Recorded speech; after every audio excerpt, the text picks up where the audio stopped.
Bonjour à tous, bienvenue pour ce bulletin numéro 160 de la Web TV de Veille Stratégique. Et oui, 160e bulletin, sans compter les bulletins spéciaux. Nous démarrons cet enregistrement donc aujourd'hui, jeudi 13 novembre à 8h13 ce matin. Et tout d'abord, bien évidemment, une pensée pour toutes les victimes des attentats qui ont eu lieu donc il y a 10 ans en France.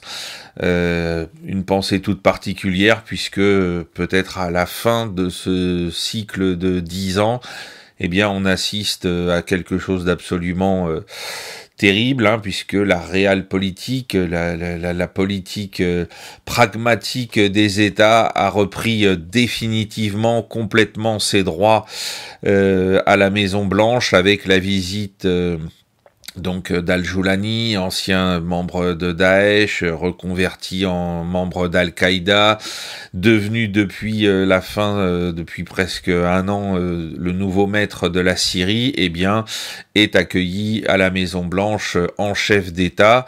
Alors on avait déjà vu Donald Trump l'accueillir. On avait vu également Vladimir Poutine l'accueillir.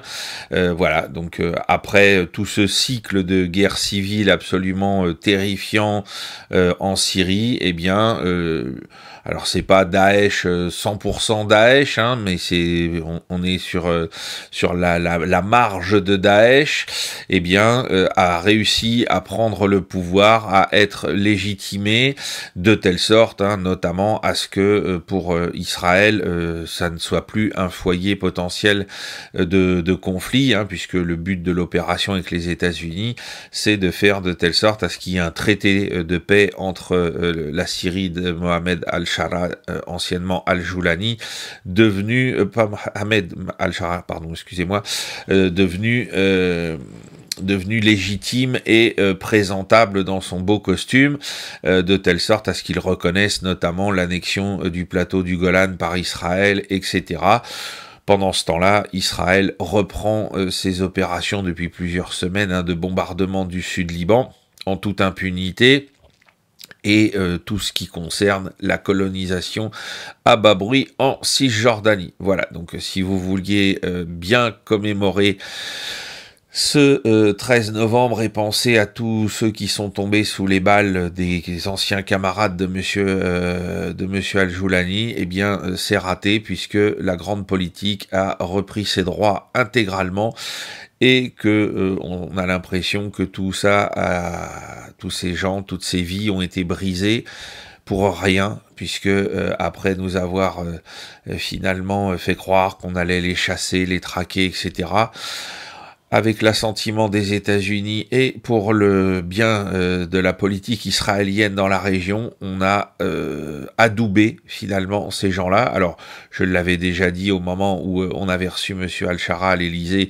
que c'était tout à fait indigne, qu'il fallait discuter avec lui, puisque s'il était devenu le patron d'un État comme la Syrie, il fallait discuter avec lui, ça c'était indéniable, mais il fallait pas l'accueillir avec le tapis rouge à l'Élysée. Bon, finalement, Emmanuel Macron n'aura été que le précurseur de cette démarche occidentale à l'égard de ce terroriste sanguinaire qui, je le rappelle, depuis qu'il est au pouvoir, continue de favoriser l'extermination des anciens partisans de Bachar el-Assad, des Alaouites en général, des Druzes et bien sûr des chrétiens dans le silence le plus total. Voilà, donc grand moment, terrible moment de réel politique à la Maison Blanche avec Donald Trump. Voilà ce que je voulais dire en ce 13 novembre parce que c'était un incontournable, malheureusement, j'insiste bien. Alors, comme pour les autres bulletins, on va encore focaliser notre attention aujourd'hui sur ce qui se passe en Ukraine et autour de l'Ukraine. Alors, on va commencer par ce énième scandale de corruption qui cette fois-ci est relayé de manière assez intéressante de ce côté-ci du monde, hein, c'est-à-dire que par rapport à ce qu'on a eu l'opportunité de voir à chaque fois que nous avons dénoncé des scandales de corruption en Ukraine, où on nous a dit qu'on servait le narratif de Moscou, etc., au lieu de regarder les faits, et puis de dire, voilà, il y a tel ou tel problème, hein. Je rappelle que dans les bulletins précédents, depuis que les bulletins existent, on n'a jamais hésité à parler du scandale de la corruption sur notamment en juillet 2022, la construction du nouveau véhicule blindé de combat d'infanterie russe où le patron a détourné de l'entreprise chargée de le construire, avait détourné des fonds, hein, donc ça date de 2022, c'était même pas l'époque des bulletins de veille stratégique, c'était chez Vue du Droit avec Régis de Castelnau. On a parlé du scandale des défenses du secteur de Koursk où il y avait, semble-t-il, eu là aussi des détournements et que les défenses n'avaient pas été installées, et on avait également aussi parlé, alors là c'était pas des détournements de fonds, mais c'était des rapports faussés par les commandants de secteur à l'est de Seversk côté russe, et qui ont été arrêtés et passés en cour martiale. Voilà, donc on essaye d'être le plus objectif possible pour dire, voilà, ce qui se passe dans tel ou tel camp, sans regarder si c'est les Russes, les Ukrainiens, on vous dit les choses, et on remarque que du côté russe, on a fait les Russes eux-mêmes ont fait la publicité des 3 cas dont je viens de parler, ça n'a pas été passé sous le tapis par les médias russes, y compris ceux réputés pour être proches du Kremlin. Donc là, c'est un scandale, donc on est sur plus de 100 millions de dollars, hein, comme par hasard, au moment où ce scandale débarque, c'est dans le domaine de l'énergétique, donc c'est-à-dire le plus gros problème aujourd'hui pour la population civile ukrainienne, après bien sûr les bombardements qui viennent détruire ces infrastructures énergétiques. Donc il y a plusieurs personnalité et ancien camarade de Zelensky, hein. Tout ça c'est son clan qui est touché de plein fouet par cette affaire, et du coup ça aboutit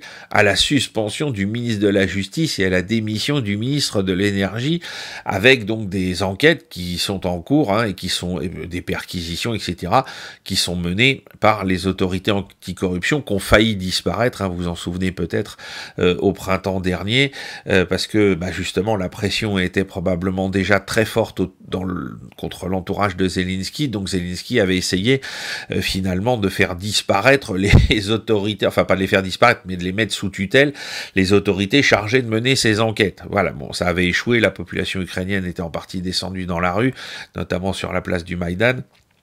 Et donc on n'avait pas réussi, enfin Zelensky n'avait pas réussi cette petite entourloupe. Donc aujourd'hui ses amis sont pointés du doigt, et plus que pointés du doigt, et on voit encore une fois ce qu'on dit depuis 2022, avant même le début de l'opération militaire spéciale. L'Ukraine est l'un des pays les plus corrompus du monde, notamment en Europe, c'est probablement très loin devant tout le monde le pays le plus corrompu d'Europe, et donc ça n'a pas cessé, hein, c'est au contraire, l'afflux d'argent dans des proportions complètement hallucinantes depuis les États-Unis comme depuis l'Union européenne n'a fait que favoriser cette corruption. Et les réseaux qui étaient déjà en place n'ont fait que s'enrichir et grossir, et ont su tirer parti de ces sommes colossales qui sont versées dans l'économie du pays tous les jours, pour payer les fonctionnaires, pour acheter de l'armement, etc., pour détourner tout ça, détourner de l'armement lui-même, on en a déjà assez parlé dès 2022, hein, et ça n'a pas cessé d'opérer, hein. On retrouve sans arrêt des équipements, du fusil d'assaut, en passant par des fois des choses beaucoup plus dangereuses comme des missiles anti-chars Henlo ou Javelin, on les retrouve sur le marché noir. Ça pose de difficultés finalement à personne, sauf ceux qui se les prendront dans la figure. Alors on a eu le cas notamment des cartels mexicains, mais on en découvrira d'autres d'ici au cours des années qui viennent, à n'en pas douter, hein. Voilà, donc nouveau gros souci de corruption en Ukraine. Ensuite, autre affaire, alors là qui est à prendre avec énormément de prudence, mais qui semble se confirmer, c'est cette opération des services secrets russes du FSB, qui a mis à jour la tentative par les Britanniques, vraisemblablement, de corrompre avec leurs alliés ukrainiens un équipage enfin un pilote russe de MiG-31 pour détourner un MiG-31 équipé d'un Kinjal pour mener une attaque sous faux drapeau contre les bases de l'OTAN en Roumanie et ensuite pouvoir déclencher l'article 5, etc. Alors ça, c'était extrêmement grave. C'est dans la tradition britannique, hein, les faux drapeaux, ou anglo-saxonne en tout cas. Les Américains sont pas les derniers dans ce domaine.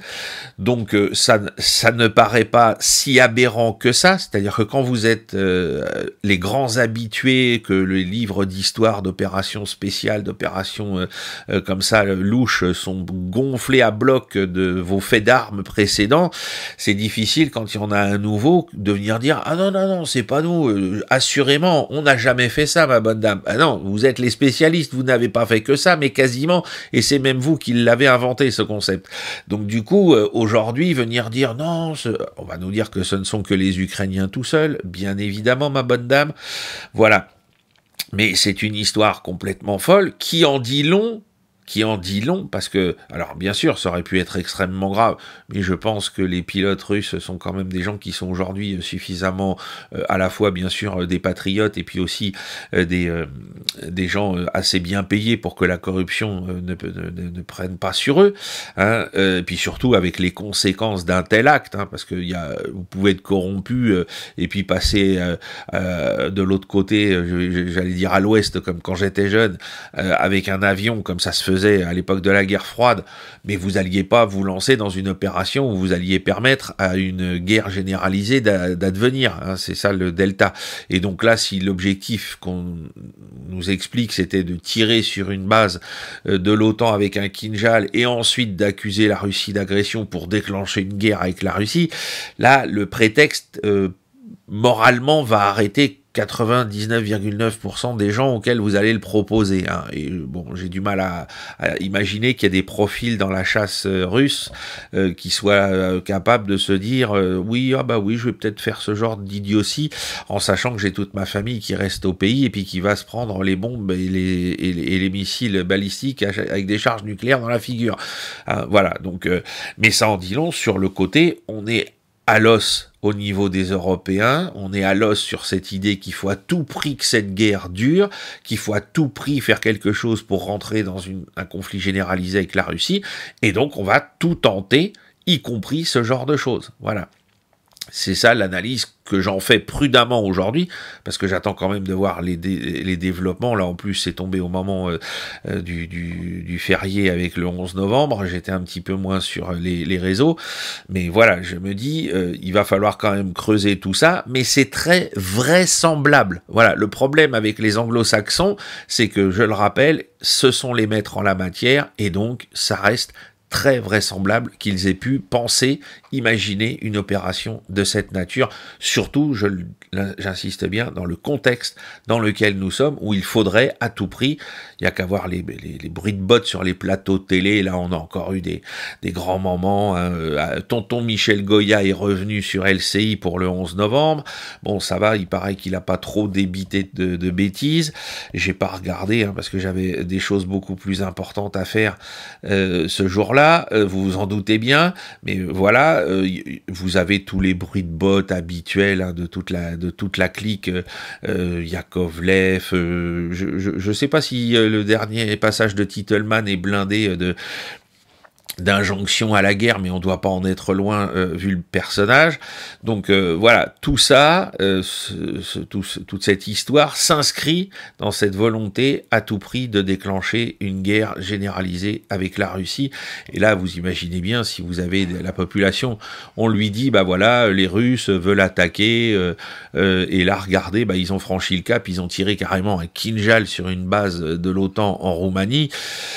Bon, automatiquement, si on vous dit faut que nous on réponde et qu'on attaque la Russie, les gens, ça va être plus compliqué pour eux de se dire ah mais non, c'est pas bien, etc. Hein, c'est ce qui s'est passé plus ou moins. Hein, c'est l'histoire de l'incident du golfe du Tonkin avec la marine américaine qui nous a vendu en 1964 qu'elle avait été agressée par des vedettes lance-missiles nord-vietnamiennes dans le golfe du Tonkin pour qu'ensuite le président Lyndon Johnson vienne dire au Congrès bah voilà. voilà, il me faut des crédits, il faut aller faire la guerre à ces gens-là, c'est des communistes, ils nous agressent.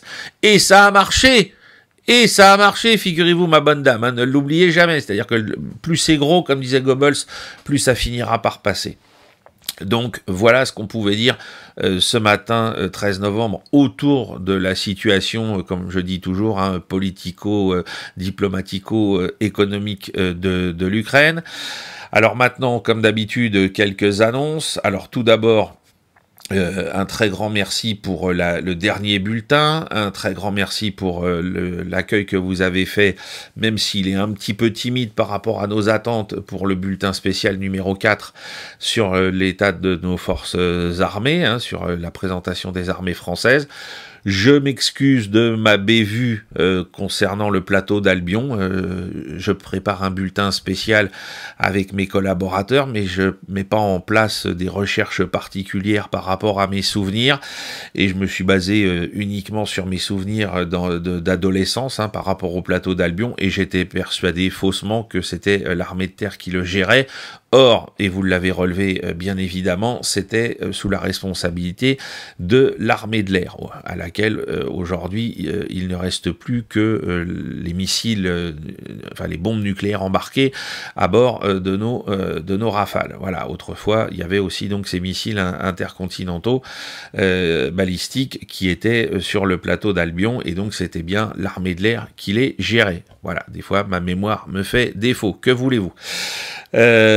Ensuite, en ce qui concerne les autres annonces, alors vous l'avez peut-être vu sur mon compte X, hein, lundi soir, je suis au Cercle Aristote à 20h à Paris avec mon ami Olivier Battistini pour présenter avec lui son livre sur la guerre, hein, sur la guerre antique, dont j'ai fait la préface. Hein. Je le remercie encore de cet immense honneur. Donc pour ceux qui veulent venir au Cercle Aristote écouter cette conférence à deux voix, eh bien vous allez sur mon compte X, hein, vous verrez, ou sur le compte X du Cercle Aristote, il y a toutes les informations quant à l'adresse, les modalités d'inscription, etc.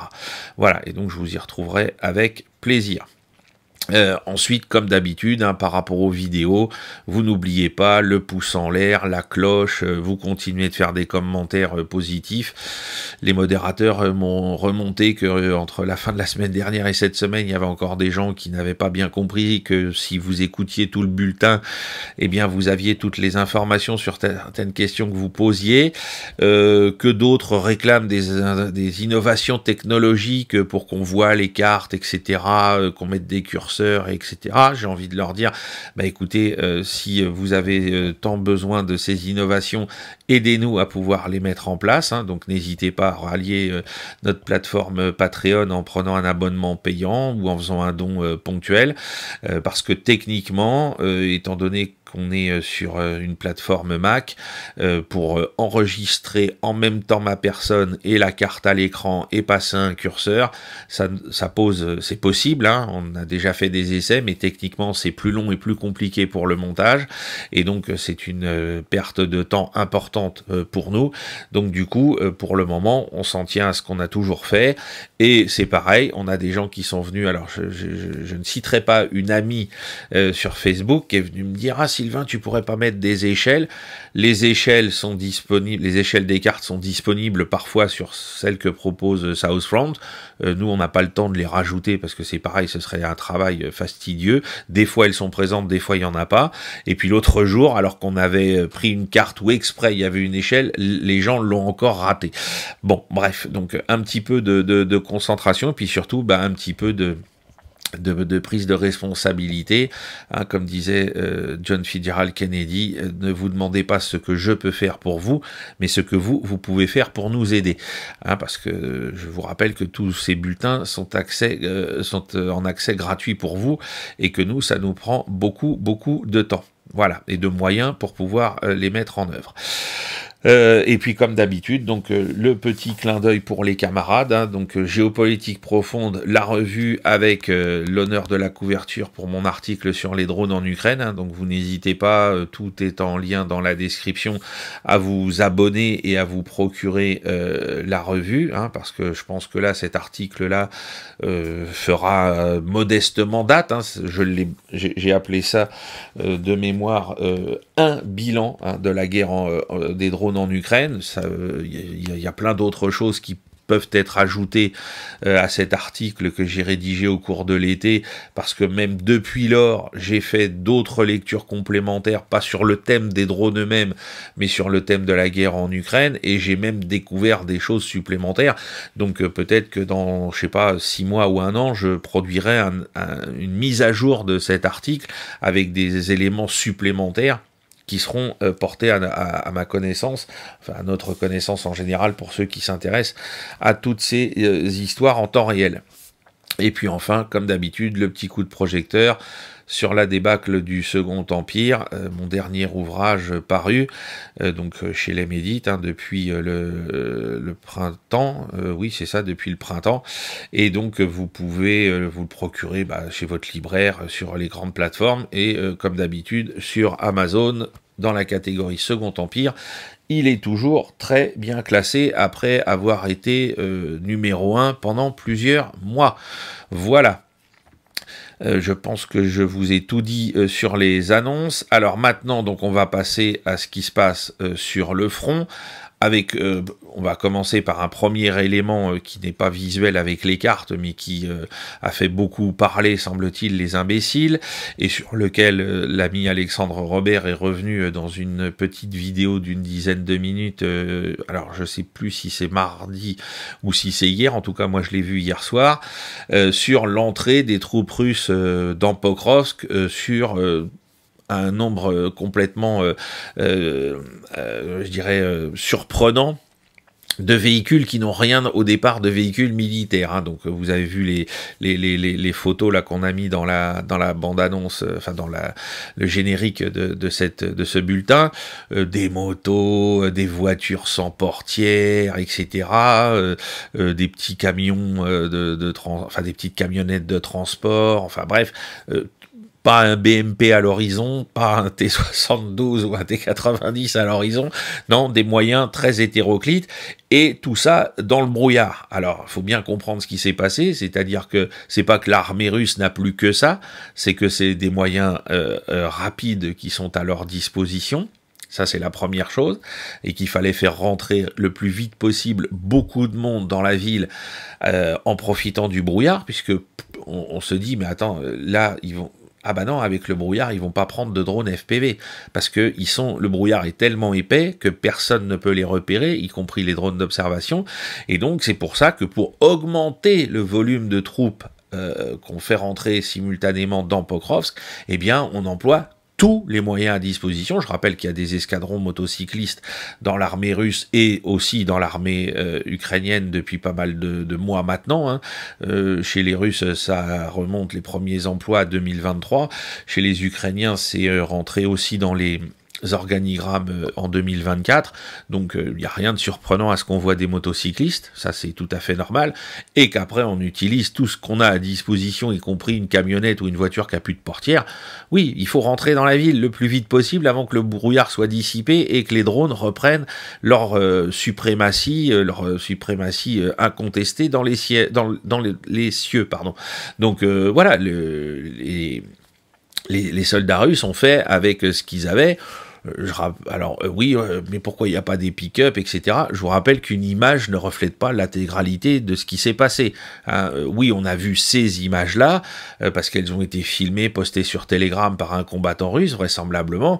Maintenant, on n'a pas vu tout le secteur de Pokrovsk, et on n'a pas vu ce qui s'est passé sur cette route plus tôt dans la journée ou un petit peu plus tard avant que le brouillard soit dissipé. Donc il est probable que dans d'autres secteurs, et celui-là peut-être également, il y ait des BMP, des chars avec donc toutes les protections aujourd'hui, les chars tortues qu'on a pu voir sur le front, qui aient eux aussi pris cette route ou d'autres pour pénétrer rapidement dans Pokrovsk et renforcer la garnison. Voilà, donc on peut pas dire ah oui ils ont que ça, non non, ils ont pris, moi j'ai envie de vous dire, ils ont pris aussi ces moyens-là pour avoir le plus d'effectifs possible dans la ville avant que le brouillard se lève et que au moment où le brouillard allait se lever, eh bien toute forme de contre-attaque ukrainienne soit bloquée et surtout, comme on le verra tout à l'heure sur la carte, que toute tentative de sortie de Myrnograd soit également bloquée. Voilà ce que je voulais vous dire sur ce plan-là avant de passer à l'étude des cartes, parce que comme d'habitude, vous avez ce genre de choses, et c'était reparti pour un tour, et où est le chameau, etc. Où sont les animaux de trait, enfin bref, du grand n'importe quoi, pour encore une fois essayer de discréditer l'armée russe. Alors que bon, si on écoute comme d'habitude le narratif, ah bah s'ils ont plus que des motos, des voitures sans portière et des camionnettes, ne venez pas nous dire, comme on l'a encore entendu ces derniers jours, que ces hommes-là et ces troupes-là vont arriver sur le pont de Kiel d'ici 4 ou 5 ans, hein. Faut savoir. Faut savoir. Alors, je salue le général Lecointre, hein, l'ancien chef d'état-major de l'armée, qui lui a dit devant la commission de défense, hein, j'ai vu les vidéos hier, alors peut-être c'était pas hier, c'était plus tôt dans le temps, enfin ça remonte à plus longtemps dans le temps, excusez-moi, mais en tout cas, il a dit, vu l'état de nos forces, on peut pas, la guerre là, c'est pas possible, hein, puis dans 4 ans... va falloir faire des énormes efforts pour pouvoir y arriver. Donc avec ce qui se passe au niveau du budget à l'Assemblée nationale, vous faites l'équation, c'est pas demain la veille qu'on va se battre avec l'armée russe. Voilà. Et c'est pas en utilisant des histoires comme celle dont on vient de parler, avec le détournement d'un MiG-31 avec un Kinjal, que ça passera également. Alors donc, on va passer à l'étude des cartes, hein. Donc comme vous le voyez pour la soirée, la nuit entre le 11 et le 12 novembre, il y a eu encore une fois une série de frappes sur l'Ukraine. Cette fois-ci, elles ne sont pas que concentrées entre le front et le Dniepr. On en trouve également donc à l'ouest du Dniepr, autour de Kiev, autour de Vinitsa, encore une fois autour d'Odessa. Et puis ensuite, vous avez comme d'habitude tous les secteurs dans l'immédiat arrière-front, Soumy, Kharkov, dans ce qui va peut-être devenir l'immédiat arrière-front dans peu de temps, à savoir Zaporozhye, Dniepro, hein, qui ont été également ciblés, parce que là, bah, c'est tout ce qui concerne les têtes de pont ferroviaires de la logistique ukrainienne qui est vraisemblablement ciblée, ou en tout cas les grandes gares de triage. Et au cumulé, selon les estimations de l'armée russe, les pertes ukrainiennes restent très élevées puisque les Russes revendiquent que ces pertes s'élèvent pour la journée du 12 à 1490 tués, blessés, prisonniers ou disparus dans les rangs de l'armée ukrainienne, hein. On reste sur une moyenne de 1500 pertes par jour depuis un bon moment, ce qui signifie que l'attrition voulue par l'armée russe se poursuit de manière méthodique et que les capacités de l'armée ukrainienne s'en ressentent sur le terrain, comme on va le voir. Donc aujourd'hui, on va parler de Kupiansk. Alors comme ces dernières semaines, on va parler de la journée d'hier, bien sûr, mais aussi du 11 novembre, et c'est notamment ce qu'on fera pour Kupiansk. Ensuite, on va parler de Pokrovsk. Alors ça va être Pokrovsk, le secteur au nord de Pokrovsk, entre Dobropilia et Chakovo, le secteur à l'ouest également de Pokrovsk, et puis enfin, le secteur de Gouliapolye, pardon, où là, les Russes poursuivent leur avance en direction de la ville, et on peut imaginer que la bataille pour la ville va commencer dans les heures qui viennent, dans les jours qui viennent, parce que les Russes, comme vous avez pu le voir sur certaines, sur la couverture de cette vidéo, ne sont plus qu'à 7,5 km des faubourgs de Gouliapolye. Donc c'est une situation extrêmement, on va dire, dynamique et mobile, à laquelle on assiste, une évolution de la situation extrêmement mobile, à laquelle on assiste dans cette zone. Alors on va commencer par Kupiansk, pour la journée donc du 11 novembre, hein, vous le voyez, c'est ce que j'ai encadré pour que ce soit bien précis dans le cartouche en haut à droite. Alors, vous avez eu en haut à gauche, hein, vous le voyez, une flèche bleue qui marque la dernière contre-attaque majeure de l'armée ukrainienne pour, encore une fois, couper la logistique, l'axe de logistique principal des forces russes qui combattent dans Kupiansk. Hein, donc, il y a le village de Tishenkivka qui a été totalement ou partiellement, en tout cas, repris par l'armée ukrainienne, ce qui fait que les Ukrainiens menacent, hein, vous le voyez, la route blanche qui descend depuis le nord, donc depuis la partie haute de la carte, vers Kupiansk. Alors néanmoins, Kupiansk est quand même ravitaillé, y compris par des tunnels, hein, on en a parlé il y a quelques semaines, quelques mois maintenant, donc ça n'est pas, c'est un problème, mais c'est pas un problème insoluble pour les forces russes, et les Russes annoncent avoir sécurisé toute la partie occidentale, donc c'est les flèches qui donnent dans la zone jaune, colorée en jaune, hein. Là, donc, toute la partie occidentale de Kupiansk est aux mains des Russes, et dans la partie donc orientale, ce qui est encadré en orange, là où vous n'avez que des flèches rouges, eh bien, ce sont des opérations de sécurisation et de nettoyage qui ont commencé le 11 novembre. C'est pour ça que j'ai titré hier soir qu'on peut considérer que la ville est conquise ce matin. Quand on parle, il y a peut-être encore quelques poches d'isolés, il y a toujours des combattants qui se retrouvent, hein, on le sait quand on étudie l'histoire de la guerre en milieu urbain, comme je l'ai fait, hein. Je vous rappelle que j'ai publié une étude sur la guerre en milieu urbain chez Caractère dans un numéro hors série du magazine Ligne de Front. Alors c'était fin 2023 de mémoire, début 2024, donc je connais bien la thématique. Vous avez toujours des types qui restent là parce qu'ils ont été oubliés par leurs camarades, parce qu'ils ont été assommés par des grenades ou ce genre de choses qui tombent et puis qu'on les laisse pour morts et puis qui se réveillent. Vous avez des types qui se planquent, donc vous pouvez toujours avoir des soldats ukrainiens qui sont dans cette partie-là de la ville, mais qui ne constituent plus de menace en tant qu'unité combattante.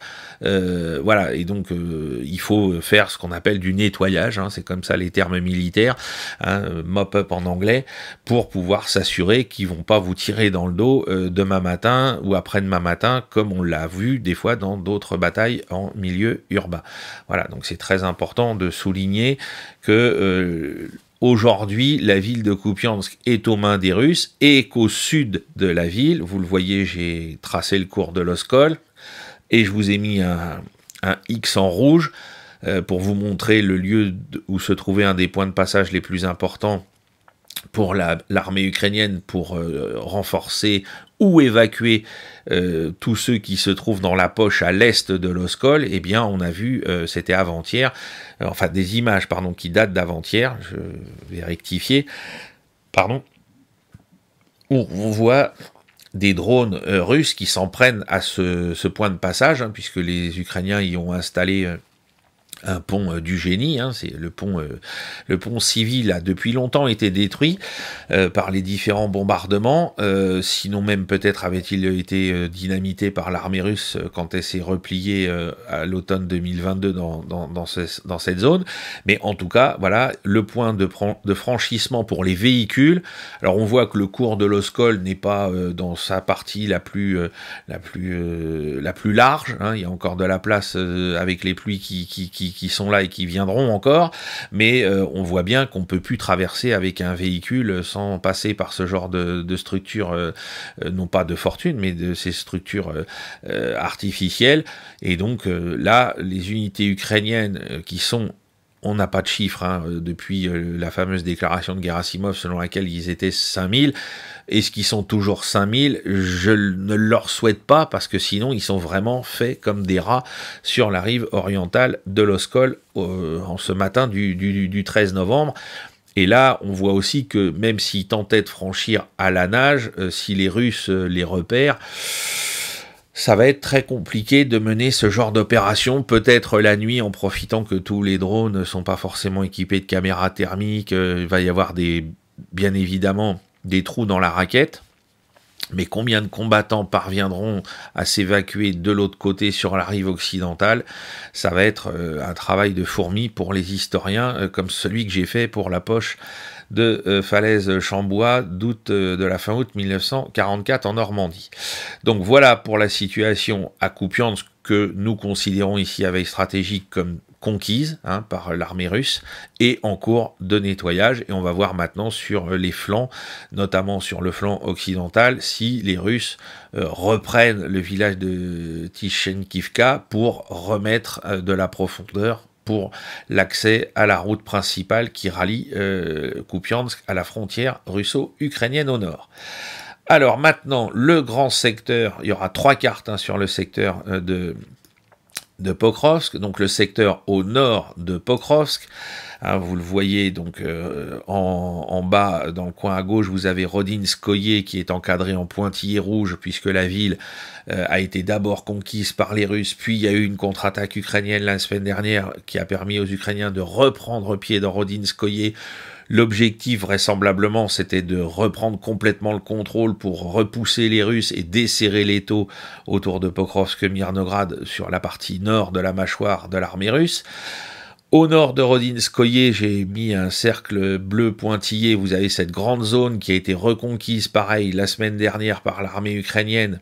C'est pour ça que j'ai mis des flèches bleu cyan pour montrer que c'est des attaques passées, hein, qui a permis donc de donner de l'air autour de la localité de Belitskoye. Et vous voyez que sur tout le pourtour oriental de ce saillant qui s'est reformé dans les lignes russes, eh bien vous avez des attaques ukrainiennes et des contre-attaques russes, hein, c'est les flèches jaunes et bleues sur la partie droite de ce cercle, donc autour des villages de Nikanorovka, Dorojnoye, Zatishok, etc. Hein, donc là, partout, vous avez des contre-attaques russes et des attaques ukrainiennes pour la journée d'hier. Quand vous remontez encore un petit peu plus au nord, vous avez dans le rectangle bleu, là encore des attaques ukrainiennes avec des contre-attaques russes, parce que comme d'habitude, les Ukrainiens essayent d'égaliser le front dans ce secteur, et là c'est le village de Tcherniavski qui a été visé. Donc là, vraisemblablement, les Ukrainiens ont repris la totalité de ce petit hameau, hein, de ce petit village, de ce hameau. Par contre, par rapport à la carte de South Front, nous on corrige tout ce qui se situe donc au nord de cette zone, on l'a mis en bleu hachuré, c'est passé sous le contrôle de l'armée ukrainienne. Là, la carte de South Front est pas à jour par rapport à ce qui a pu être constaté par d'autres observateurs au SINT. Donc nous on corrige, on va pas faire deux cartes de deux sources différentes, on prend celle-là et puis on corrige si c'est nécessaire, dans un sens comme dans l'autre, hein, parce que des fois South Front ne tient pas compte d'avancée de l'armée russe, sous prétexte qu'elles n'ont pas été suffisamment confirmées à leurs yeux. Mais là, on peut vous dire que le fameux saillant créé par les Russes le 10-11 août dernier, eh bien, il a été complètement résorbé depuis environ 2 jours. Hein, donc, c'est un peu dommage que South Front ne l'ait pas manifesté. Et par contre, vous avez des combats d'une intensité mais vraiment très très importante dans Chakovo, hein, donc ce qui est encadré en jaune, où les Russes ont progressé à l'ouest du village, hein, c'est la partie colorisée en jaune, et où les Ukrainiens, eux, lancent des attaques vers l'est et vers le sud, hein, et où là, les Russes, eux, contre-attaquent. Bref, on reste dans une situation qui est extrêmement dynamique, avec des gains de terrain de part et d'autre. Alors là, c'est plutôt les Ukrainiens qui ont repris du terrain, hein. Les Russes, vous voyez, à part le petit morceau colorisé en jaune, tout le reste, c'est des avancées ukrainiennes, hein, donc il faut le souligner, mais qui ont coûté très cher à l'armée ukrainienne en hommes et en matériel, parce que c'est des attaques qui durent depuis, là on est le 13 novembre, ça dure depuis le 13-14 août dernier, hein, donc 13 septembre, 1 mois, 13 octobre, 13 novembre, ça fait 3 mois que ça dure, ces attaques ukrainiennes pour redégager la zone au nord de Mirnograd, de Pokrovsk-Mirnograd, et ça n'a toujours pas abouti. C'est-à-dire qu'on a des gains et des pertes de terrain pour des sommes quasiment nulles, avec un nombre de morts côté ukrainien, puisque c'est surtout eux qui sont à l'attaque, hein, les Russes concentrant principalement leurs efforts offensifs sur Chakovo, mais sur le reste du secteur, c'est plutôt, je dis bien plutôt, pas systématiquement, les Ukrainiens qui sont à l'offensive. Ça leur coûte un nombre de morts et des pertes matérielles extrêmement importantes, de blessés également, parfois de prisonniers, pour un effet final recherché qui est nul, puisque ça n'a pas desserré la mâchoire russe au nord de Pokrovsk-Mirnograd. Voilà. Alors certes, sur le plan de la communication, ça a permis de dire « Ah bah vous voyez, on a gommé l'avancée russe au nord de Pokrovsk, ils se sont plantés, etc. » Oui, sauf que pour faire ça, il a fallu que vous dégarnissiez tout le reste du front, partout, en prélevant des unités, puisque vous n'avez plus de réserve stratégique. Voilà, donc ça a été un échec complet pour des gains qui sont insignifiants sur le plan du cours général des opérations militaires. Voilà. Donc ça, c'est la partie nord de la zone Pokrovsk-Mirnograd. Maintenant, on va rentrer dans le vif du sujet de Pokrovsk-Mirnograd. Alors, tout d'abord, donc le saillant, enfin le sac à feu, l'encerclement, le chaudron. Je vais employer le mot de mon ami Xavier Moreau, bien évidemment. Le chaudron est toujours fermé à 98%, il reste toujours une petite porte, vous le voyez, je l'ai symbolisé en vert fluo, de 700 mètres maximum pour que les Ukrainiens qui sont enfermés dans ce chaudron, et notamment à Mirnograd, puissent s'enfuir.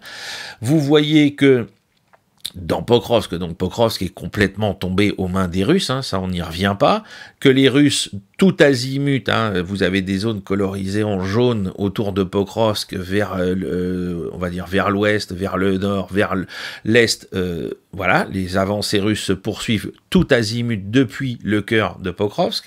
Ensuite, depuis Rodinskoye, vous le voyez, qui est toujours encadré en rouge pointillé tout en haut de la carte, et eh bien c'est pareil, vous avez des avancées russes vers le sud qui permettent de remettre encore un peu plus de pression et de garantir l'étanchéité du chaudron, hein, puisque quand vous avez une porte de sortie de 700 mètres en pleine campagne, hein, puisque c'est un terrain complètement découvert, vous imaginez bien que c'est...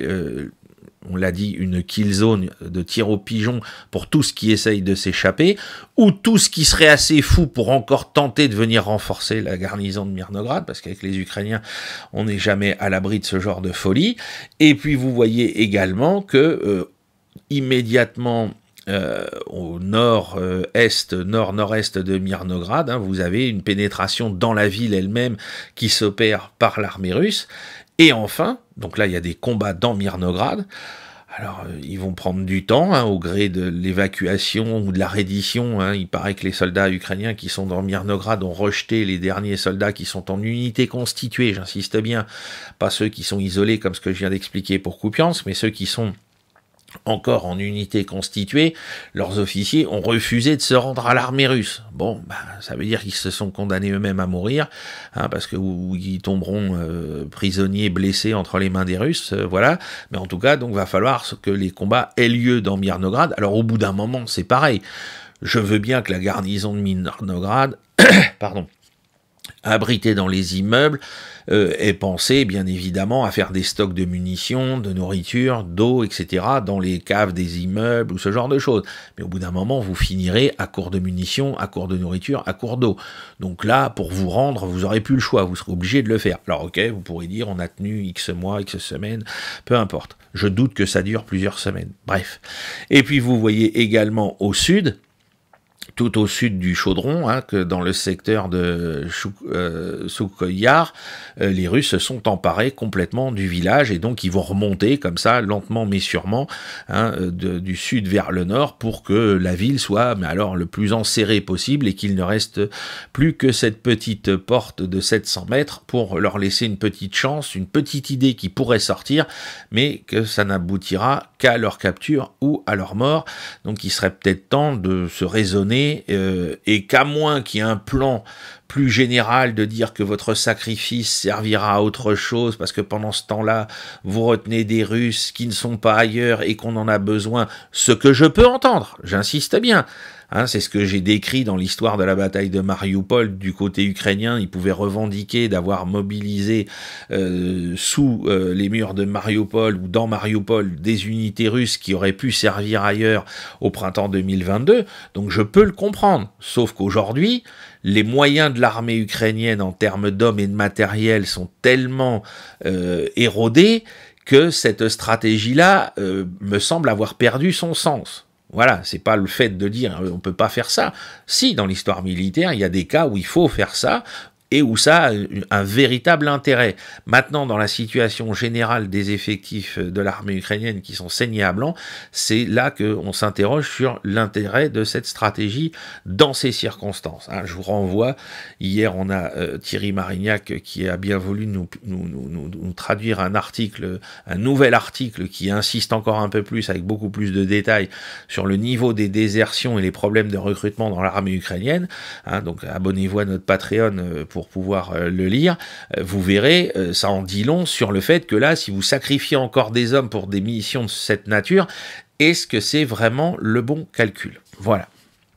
Alors maintenant, on va partir, donc vous voyez, il y a Gréchino qui est encadré en vert sur le bord gauche de la carte. Hein. Donc là, on va passer immédiatement sur ce qui est à gauche de cette, cette petite ville, aux abords de Pokrovsk.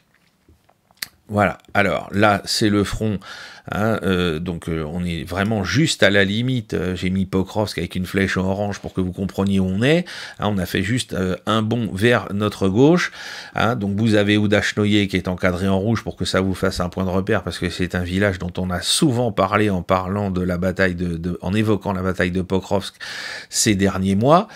Au nord, vous avez une partie de la mine qui a été conquise par l'armée russe, hein. Il reste l'autre structure immédiatement au nord de celle qui est encadrée en jaune à récupérer. Là, vraisemblablement, c'est les infrastructures industrielles qui sont aux abords de la mine qui ont été conquises par les Russes.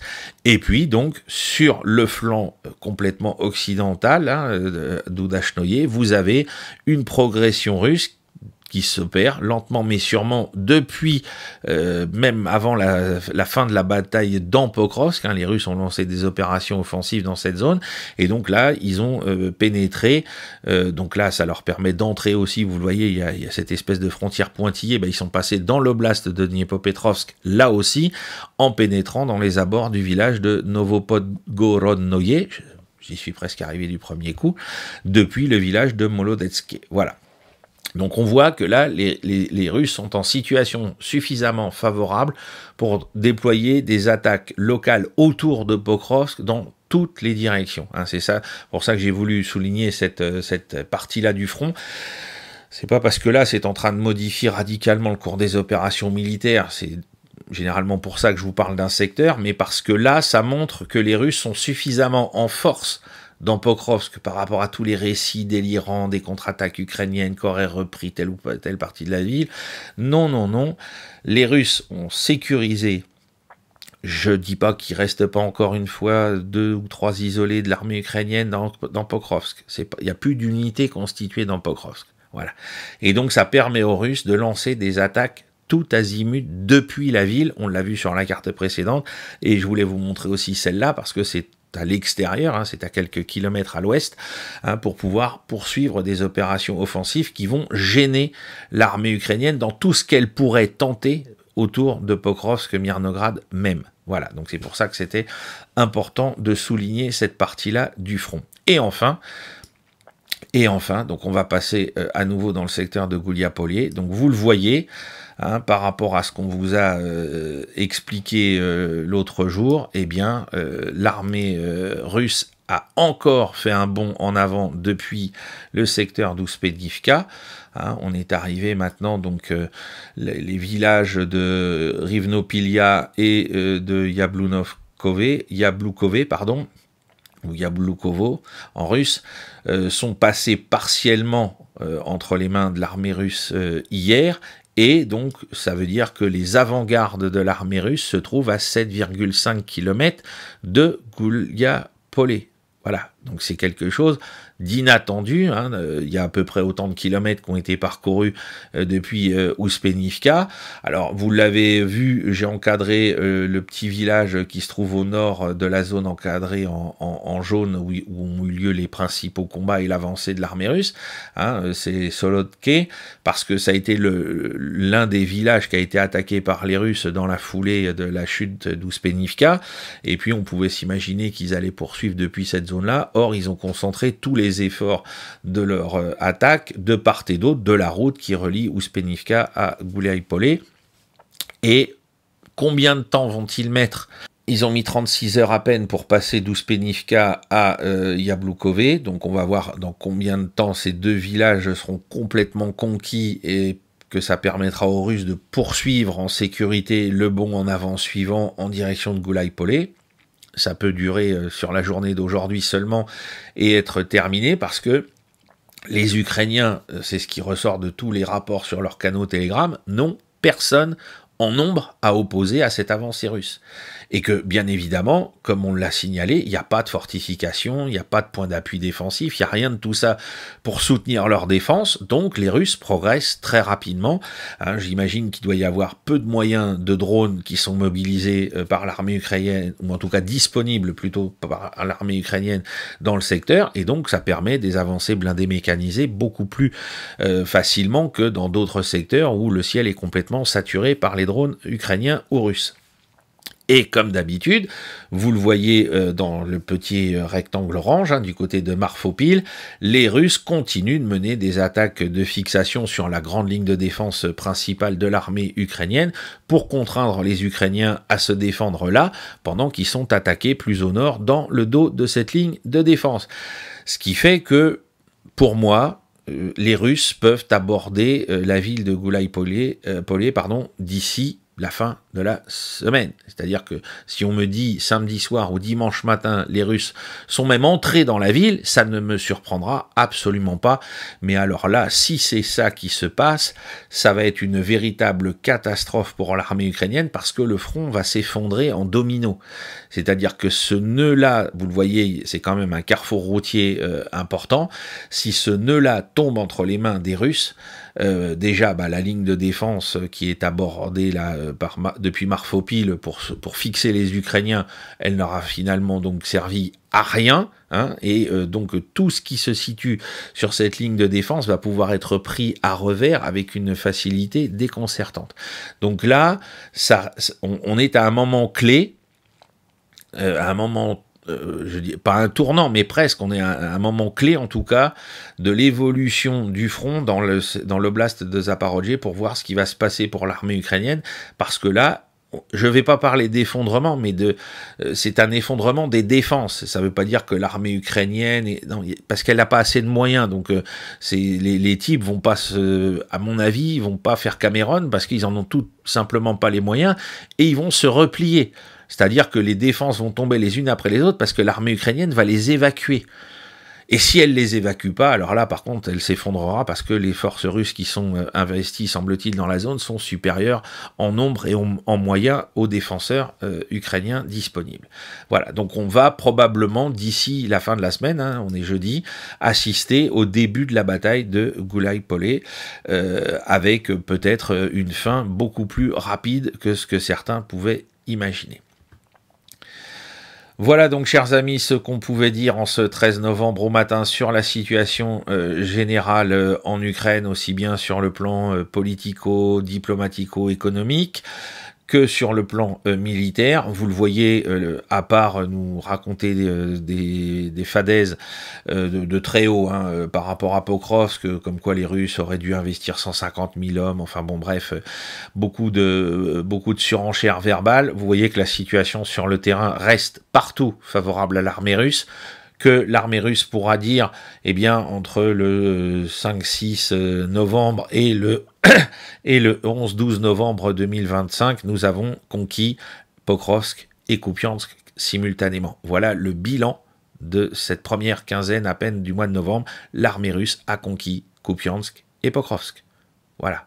Par rapport à tous les objectifs qu'elle avait sur sa liste et par rapport à ce que représentaient ces deux objectifs sur sa liste, on en reparlera, j'imagine, la semaine prochaine.